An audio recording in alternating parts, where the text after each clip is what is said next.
факти имате и повеќе од потребно, а дали имате волја и честна намера останува да видиме.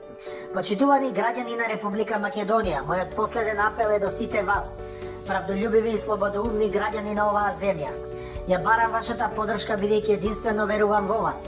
Ве повикувам во петок на ден, 11.2.2022 година, во 10 часот, да дојдете во Основниот кривичен суд на закажаното рочиште за случајот Меѓународен сојуз. Бидејќи судиите нели судат во името на граѓаните, па токму поради тоа дојдете и да видиме дали судот во името на граѓаните или пак судат во името на политичките лопови и криминалци. Почитувани граѓани, преку ова писмо ви ја испраќам мојата замолница до секој еден од вас кој сака да живее во вистински правна држава, да се одважи на мојот повик и да дојде да присуствува на закажаното рочиште во петок во 10 часот. Само со ваша помош и поддршка, почитувани сограѓани, ќе ставиме крај на судските злоупотреби, на наместените пресуди, ќе ставиме крај на неправдата и само со ваша помош вистината ќе излезе на виделина. Поинаку не бидува.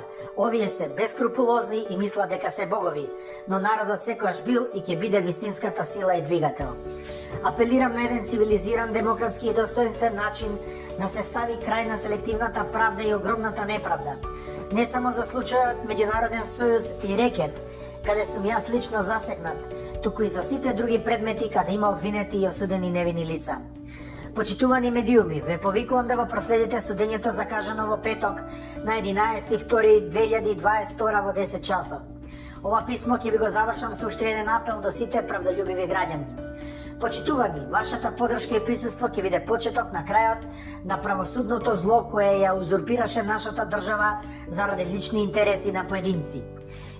И за на крај, не барам мене да ме браните, барам поддршка за вистината, одговорна за вистинските криминалци, крај на корумпираното и ispolitizirано судство под палката на Зоран Заев или пак било кој друг следен политичар. И да, знам, некои ќе кажат, види го овој го осудија, па сега му текна да зборува. Да бара поддршка, каде беше порано, што не зборуваше порано и така натаму и така натаму. И во право сте, но разберете ме и не ми замерувајте, бидејќи најважно е дека мора од некаде да се почне. Затоа со цело срце ја барам вашата поддршка. Во име на правдата и правната држава. Срдечен поздрав. Бојан Јовановски, Боки 13.